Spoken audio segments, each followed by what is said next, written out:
उम्मीद करता हूँ आप सब खैरियत से होंगे। आज की कहानी मेरे चैनल की पहली कहानी है, तो उम्मीद करता हूँ आप सबको ये कहानी पसंद आए। ये कहानी मेरे बचपन में मुझे नानी ने सुनाई। वो कहती हैं कि उनके मोहल्ले में एक ऐसा घर था जो कभी आबाद ना हो सका। जब भी उस घर में कोई रहने के लिए आता तो वो 102 दिन ही गुजार पाता और उसके बाद वो उस घर छोड़ के चला जाता। उस घर के बारे में ये भी मशहूर था कि रात के टाइम अगर उस घर के पास से गुजरो तो किसी बच्चे की चिल्लाने की आवाज़ें आती। इसी वजह से लोगों ने वहाँ से जाने तक छोड़ दिया था। कुछ अरसे बाद एक मियाँ बीवी का कपल लाहौर से कराची शिफ्ट होते हैं और वो घर रेंट पे ले लेते हैं क्योंकि काफ़ी सस्ते उनको रेंट पे मिल जाता है। उनको इस घर के बारे में कुछ भी आइडिया नहीं था। जब वो घर के अंदर जाके देखते हैं तो घर की हालत बहुत ज़्यादा ही ख़राब होती है और जगह जगह जाले लगे हुए होते हैं और दरवाज़ों पे बड़े से ताले लगे हुए होते हैं। तो वो घर को अच्छे से साफ़ करते हैं और उनकी पहली रात अच्छे से गुजर जाती है। अगले दिन शौहर जब काम पे चला जाता है तो बीवी अपने कामों में लगी हुई होती है और उसको ऐसा महसूस होता है कोई उसको मुस्तकिल पीछे से देख रहा है, पर वो उस बात पे गौर नहीं करती और काम करती रहती। वो जब सारे कपड़े लगा देती है और जब किचन में जाती है तो उसको जोर से आवाज आती है। जब वो वापसी कमरे में जाकर देखती है तो सारे कपड़े बेड पे बिखरे हुए हो। तब भी वो इस बात पे ध्यान नहीं देती और वापसी कपड़े रख देती है। वो कहती है कि शायद मेरे से गलती से नहीं रखे गए हों। और इस तरह से शाम हो जाती है और शौहर घर पे आ जाता है। वो सारा वाकया अपने शौहर को बताती है, पर वो उस बात पे मजाक उड़ाने लगता है कि शायद तुम्हारा ये सब वहम होगा। जब दूसरी रात होती है तो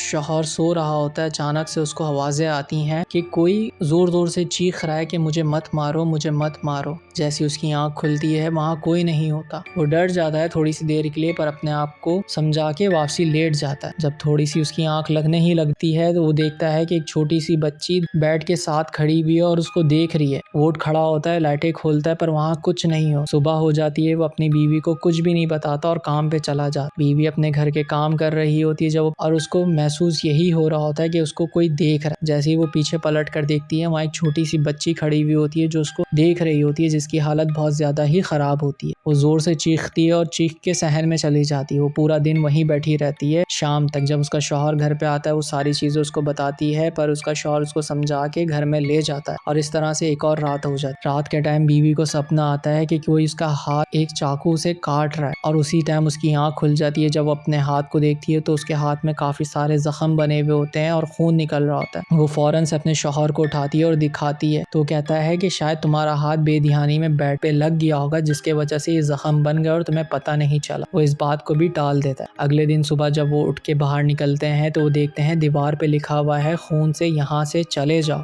वो फौरन से मालिक मकान को फोन करता है और उसको बताता है ये सब क्या हो रहा है, पर मालिक मकान उल्टा उन्हीं को कहने लगता है कि ये सब तुम्हारी गलती है, तुम ये जानबूझ के कर रहे हो ताकि मेरा घर बदनाम हो जाए और मैं तुमसे और कम रेंट पे लूँ। और वो उनकी बातों को टाल देता है। अब वो दोनों मजबूर होते हैं क्योंकि उनके पास इससे ज्यादा रेंट देने के पैसे नहीं होते, जिस वजह से उन्होंने वो घर लिया था। उसको समझाता है कि हम लोग और कुछ नहीं कर सकते, हमें यहीं रहना पड़ेगा। खैर रात हो जाती है और वो दोनों ही सो जाते हैं। उस दिन रात में उनके साथ कोई ऐसा वाकया नहीं होता। जब अगले दिन सुबह शौहर की आंख खुलती है वो देखता है कि उसकी बीवी वहाँ नहीं है। वो पूरे घर में ढूंढ रहा होता है तो घर का पूरा हाल वैसे ही हुआ होता है जब वो वहाँ आए थे। दरवाजों पे ताले लगे हुए, घर में पूरे जगह मिट्टी है और मकड़ी के जाले बने हुए। वो जोर जोर से चीख के अपनी बीवी को ढूंढ रहा होता है पर वो कहीं नहीं मिलती। जब वो एक कमरे का दरवाजा तोड़ के उसके अंदर जाता है वहाँ एक पुरानी सी पेंटिंग रखी हुई होती है जिसमें एक छोटी सी बच्ची और एक माँ और उसकी बीवी की तस्वीर होती है। वो ये देख के बहुत ज्यादा चीखने लगता है और उसके बाद पता चलता है कि वो पागल हो गया। बाद में हमें कहानी के एंड में पता चलता है कि उस घर में एक माँ ने अपनी बच्ची को और अपने आप को जान से मार दिया था क्योंकि उनके माशी हालात ठीक नहीं थे और इस वजह से आज तक वो घर कभी आबाद नहीं हो सका। अगर आपको मेरी ये कहानी पसंद आई हो तो चैनल को सब्सक्राइब लाजमी करेगा, वीडियो को लाइक करेगा और शेयर करना ना भूलें। मिलते हैं किसी और एक नई कहानी के साथ। अगर आपको मेरी ये कहानी पसंद आई हो तो चैनल को सब्सक्राइब लाजमी करेगा, वीडियो को लाइक करेगा और शेयर करना ना भूलें। मिलते हैं किसी और एक नई कहानी के साथ।